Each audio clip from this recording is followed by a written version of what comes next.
अरे स्नेहा, तू तू इथे कशी काय? ओळखलंस मला? न ओळखायला काय झालं? किती दिवस झाले आपली भेटच नाही.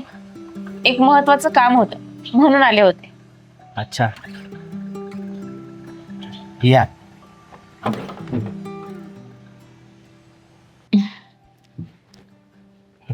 बस. नशीब आई वडील आज घरी नाहीत. लांबून प्रवास करून आलीस, भूक लागली असेल, खायला काहीतरी बनवू का? नाही, नको. बर, चहा बनवतो. हा. अरे रवी, तू अचानक? स्नेहा, तू कशी येत आहे? मी सहजच. बस, चहा घेणार?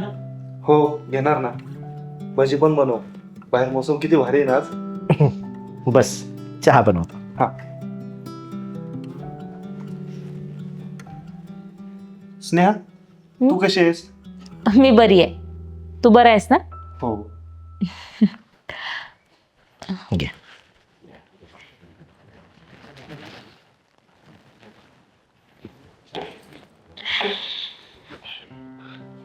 स्नेहा, तू काहीतरी महत्वाचं सांगणार होतीस, बोल ना. सांगेन नंतर. अगं आता एवढ्या लांबून आली तर बोल. अरे योगेश, बोलूयात ना आपण नंतर. बर. अगं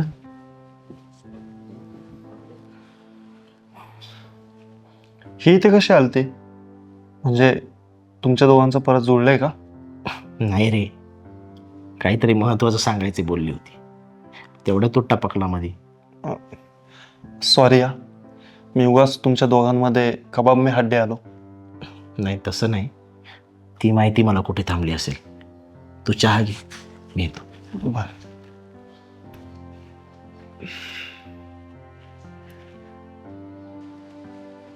स्नेहा, अगं किती मारलंय तुला, अजून किती दिवस सहन करणार आहे? मग काय करू तूच सांग. अगं सोडून दे ना त्याला. सोडून देऊ? आणि मग काय तू करणार आहेस माझ्याशी लग्न? नाहीये ना उत्तर? योगेश, असं लपून छपून आपण किती दिवस भेटणार आहे रे? आपले संबंध आता इतके घट्ट झालेत ना, मी नाही राहू शकत तुझ्याशिवाय.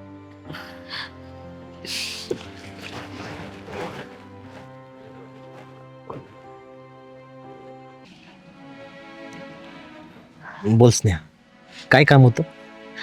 योगेश, तुला एक गोड बातमी द्यायची होती. गोड बातमी? कसली? मी आता प्रेग्नेंट आहे. काय? अरे हेच सांगायला मी तुझ्या घरी आली होती. प्रेग्नेंट? म्हणजे तुझे नवऱ्यासोबत अजूनही तसले संबंध आहेत? अरे तुला असं बोलताना लाज नाही वाटत काय? काही बोलतो. योगेश, हे आपलं बाळ आहे. आता तुला माझ्याशी लग्न करावंच लागेल. हे कसं शक्य आहे? हे लग्न? माझ्या घरचे तुझ्यासोबत लग्न करायला कधीच तयार होणार नाही. लग्न ते पण असल्या बाई सोबत. काय? असली बाई? हा, हे बघा, तू जर माझा स्वीकार नाही केला ना, तर तुझी कंप्लेंट मी पोलिसात देईन. कारण मी सिद्ध करू शकते, हे बाळ तुझंच आहे. हळू बोल, इथं जर गावात कोणी ऐकलं ना तर तमाशा होईल. त्या तुला माहिती आहे, माझ्या घरचे या लग्नाला तयार होणार नाहीत. तू एक काम कर, हे बाळ पाड, ॲबॉर्शन करून टाक. माझ्या ओळखीचा एक डॉक्टर आहे, आपण तिकडे जाऊ. नालायक माणसा, माझ्यासोबत मज्जा करताना हा तेव्हा मजा आली ना, लई चांगलं वाटलं. आणि आता हे बघा, तू किती काय बोललास ना, तरी मी हे बाळ पाडणार नाही. मी याला जन्म देणार आणि चांगलं वाढवणार. आणि त्यासाठी तू पैसे पाठवायचे. मला 25 लाख रुपये कॅश पाहिजे. आणि तुझा तो पुण्याचा फ्लॅट आहे ना, तो माझ्या नावावर कर. 25 लाख? तुम्हाला धमकी देते? हवं तर तसं समज.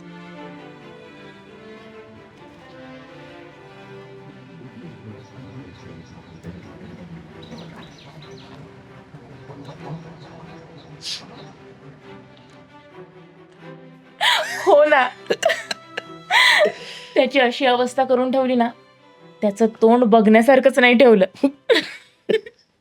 अहो मी मागच्या वेळेस त्याला बोलली ना, तुम्ही मला खूप मारहाण केली म्हणून, तेव्हाच तो घाबरला होता. आणि हे सगळं ऐकूनच त्याचा हळूहळू माझ्यावर विश्वास बसत गेला आणि तो माझ्या जाळ्यात अडकला. झालं ना आपलं काम. झालं तसं समजा. अहो मी त्याला प्रेग्नेंट आहे असं बोलली ना, तेव्हा त्याची एवढी फाटली ना, इतका घाबरट आहे काय सांगू तुम्हाला. मला नाही वाटत तू त्याच्या घरच्यांच्या विरोधात जाऊन माझ्याशी लग्न करणार म्हणून. असा त्रास देते ना आता त्याला, तुम्ही बघाच. अगदी हैराण परेशान झाला पाहिजे. एवढे मेसेजेस आणि फोन करणार ना, म्हणजे त्याला त्याची सगळी संपत्ती आणि त्याचा तो पुण्याचा फ्लॅट माझ्या नावावर करावंच लागेल. बस असे अजून 2-4 बकरे सापडले ना का आपलं कामच झालं म्हणून समज. अरे रगड पैसा कमवू आणि मग हे गाव सोडून जाऊ कुठंतरी निघून मस्तपैकी.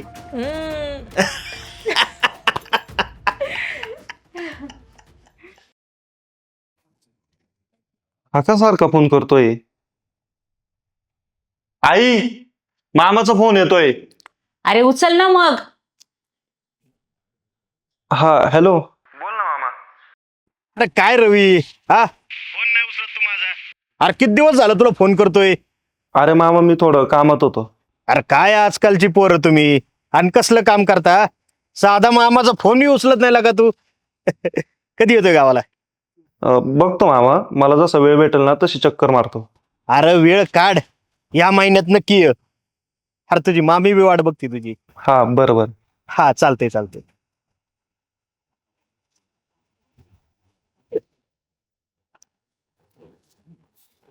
आई, मामा गावाला बोलवतोय. अरे मग जा की मग. हा, तू लहान असताना तुला घेऊन जायचे मी. आता एवढा घोडा झालाय, तुला एकटं जायला काय होतं. जरा नातेवाईकांशी संबंध ठेवायचे. माहिती आहे आपले नातेवाईक कसे आहेत ना, ते चांगलंच माहिती.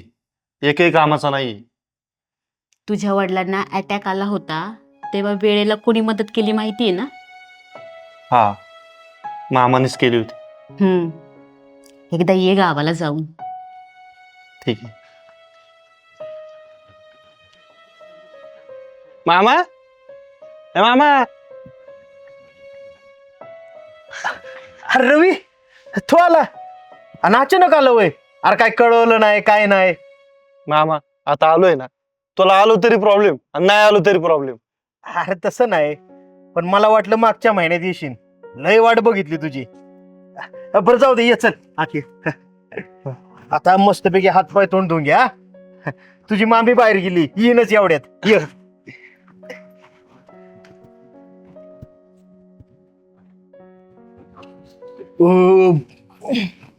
रवी, कस काय वाटलं गावाकडचं जेवण?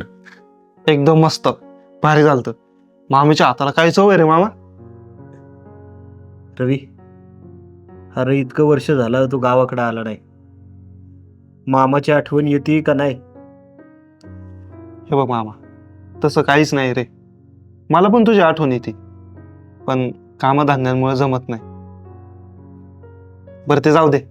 अरे मी इतक्या दिवसांनी गावात आलो, गाव आहे तसंच आहे, बदललंच नाही रे. हा आता आहे तसंच म्हणायचं. चल तुला आपलं शेत दाखवतो. हा चल. हे बघ रवी, ही आपली शेती. लय नाही जमीन आपल्याला, पण पोटापुरती आहे. थांबा, फोटो काढून घेतो, आईला दाखवायला होईल ना. ज्वारी केली आता. तू आहे ना, दिवाळी झाली का मस्तपैकी हुरडा खायला ये बर का. हा. आणि रवी, आता आलाय ना, मस्तपैकी 4-5 दिवस राहा बघ. नाही मामा, मला मुंबईला थोडं काम आहे.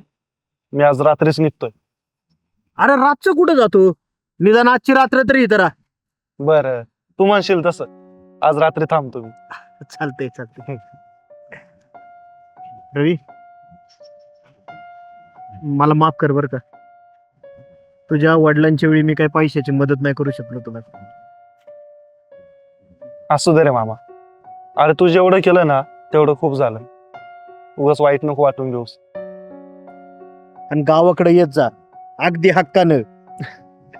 येईल ना, नक्कीच. बरं चल, आता तुला आहे ना ते खाल्लाकडली जमीन दाखवतो आपली. हा चल.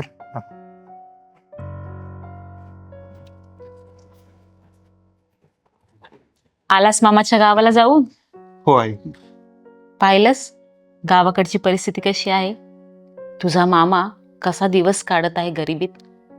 हो ना, खरंच मामाची आर्थिक चणचण चालू आहे.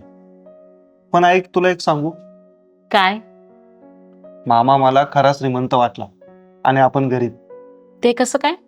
अगं, आपण इतके वर्ष झालं शहरात राहतो. आपली उच्च विचारसरणी, उच्च राहणीमान, खरं तर आपल्या बुद्धीलाच गंज चढलंय. काय बडबड करतोयस तू? अगं, मी गावाकडे जे अनुभवलंय ना तेच बोलतोय. मामा तिकडे मोकळ्या वातावरणात राहतो आणि आपण इथे AC मध्ये राहतो. अगं, आपण इथे बाहेर पडलो ना, दूषित हवामान, प्रदूषण यामुळे इथं आपला जीव गुदमरतो. आपल्या इथे डोक्यावरती सिमेंटची छत आहे आणि मामाच्या इकडे त्याच्या डोक्यावरती मोकळा आभाळ आहे. आपण इथे बाहेर पडलो ना, ट्रॅफिकमध्ये अडकून जातो. मामा तिकडे गावाला बैलगाडी घेऊन रुबाबात फिरतो. आपण इथे सिमेंटच्या जंगलामध्ये येऊन बसलोय आणि तिकडे निसर्गरम्य वातावरण, नदी. आई, आपण इथे मशीनमध्ये पाय घालून पेडिक्युअर करतो आणि मी तिकडे भाताच्या शेतात मऊ मातीत नॅचरल पेडिक्युअरचा अनुभव घेतलाय. हे बघ. अरे बाबा. आता हा व्हिडिओ मी पोस्ट करणार आहे. हॅशटॅग नॅचरल पेडिक्युअर मामाचं शेत. छान. आई, महात्मा गांधींचा मूलमंत्र आहे, खेड्याकडे चला. मला त्याचा खरा अर्थ आज समजलाय. तुला आवडलं ना तिकडे? हो आई. मग जात जा मामाच्या गावाकडे. हो, आता 2-3 महिन्यातून मी चक्कर मारणार, मामाला भेटायला जाणार आणि त्याला पाहिजे तेवढी मदत करणार. छान माझं बाळ ते.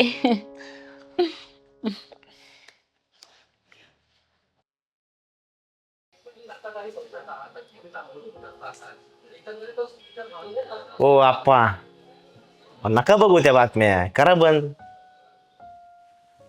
खरे काय झालं? फार डोकं उठलंय त्या बातम्या बघून. आणि हे मीडियावाले आहेत ना, हे सगळे विकले गेलेले आहेत. अरे पण नेमकं झालंय काय तुला? अरे तुला तर सरपंच व्हायचंय ना आता. सोडला ना आता आपण. मग काय, सरपंच नाही तर आता डायरेक्ट आमदारकी लढवायची काय? हा. कसली आमदारकी आप्पा? गाव सोडून जर तालुक्याला गेलो तर कुत्र विचारत नाही आम्हाला तिथं. आमदार कोण करायचं आम्हाला? आणि तसं पण आता राजकारण्यांचा काय भरोसा आहे? कुठला राजकारणी कोणत्या पक्षासोबत आहे, कोणत्या पक्षाशी एकनिष्ठ आहे ना, हे सुद्धा कळायला तयार नाही आता. ती बी खरं आहे म्हणा. खरं राजकारण आमच्या काळी होतं. अरे त्या काळी पक्षाशी निष्ठावान कार्यकर्ते असायचे. प्रत्येक नेत्याची आपापली तत्व असायची आणि त्या तत्वाशी ते प्रामाणिक असायचे बरं का. हा आप्पा, आता बघा ना, सुरुवातीला पाऊस नव्हता, आता अचानक पाऊस पडायला लागला. पाऊस पडायला लागला, धरणं भरली, पण त्याचं काही नियोजन. मनात आलं की भस्कन पाणी सोडून दिलं. अहो, आपण काहीतरी कायदे आखलेत, काही नियम आहेत, नियमांचं उल्लंघन होत आहे का, नियम कायदे कानून पाळले जातात का, याच्याकडे लक्षच नाही यांचं. म्हणजे थोडक्यात कसं झालंय, आंधळ दळतंय आणि कुत्रं पीठ खाते, अशी तरा झाली बघी सगळी. आप्पा, आता इलेक्शनच्या विधानसभेची जोरदार तयारी सुरू आहे.